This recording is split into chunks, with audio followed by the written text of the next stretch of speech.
প্রত্যেক জ্যোতিষীর উচিত আগে নিজের বিচার করা।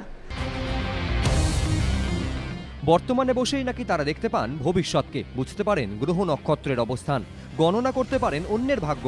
উত্তর 24 পরগনার খড়দার ঘটনার পর অনেকেই বলছেন সেই ভাগ্যের এমনই পরিহাস নিজের ললাট লিখনে পড়তে পারেননি জ্যোতিষী জয়ন্ত ভট্টাচার্য। হুনাক্ষরেও আঁচ পাননি নিজের নির্মম পরিণতির। কি বলছেন জ্যোতির্বিজ্ঞানীরা?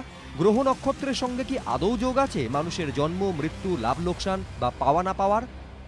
জ্যোতির্বিজ্ঞানে এই ধরনের কোনো জায়গায় কোনো কিছু বলা নেই। গবেষণালব্ধ যে বিজ্ঞান সেইখান থেকে এটা কিন্তু আসছে না।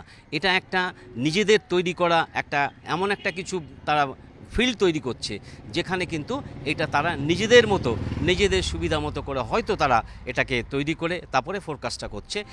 যুক্তিবাদীদের অভিযোগ সমস্যা জর্জরিত মানুষের অসহায়তাকে কাজে লাগান জ্যোতিষীরা। পুরোটাই বুজরুকি, প্রতারণা। জ্যোতিষীরা যে সমস্ত গ্রহের কথা বলছে, রাহু কেতুর কথা বলছে, কোথায় কোন গ্রহের নাম রাহু, কোনটা কেতু, এসব বিজ্ঞানের কোনো তার স্থান নেই।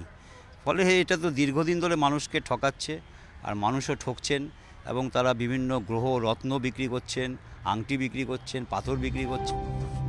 জন্ম বা মৃত্যুযোগ নির্ণয় করা খুব কঠিন মেনে নিলেও যুক্তিবাদীদের অভিযোগ মানতে নারাজ জ্যোতিষীরা। এতকাল ধরে মুনি ঋষিরা যে শাস্ত্র এটা আবিষ্কার করেছেন ওদের মননশীলতার দ্বারা, তো সেই বিষয়টাকে আমি ওই বিজ্ঞানের কথাতে, বিজ্ঞান তো এমন অনেক জিনিস আছে, বিজ্ঞানীরা আজও অবধি পৃথিবীতে এমন অনেক বিষয় আছে যেগুলি বিজ্ঞান এখনও আবিষ্কার করে উঠতে পারেনি, তাই না? সেটা ওইভাবে তো বলা উচিত না। মৃত্যুযোগ প্রচণ্ড ডিফিকাল্ট ব্যাপার।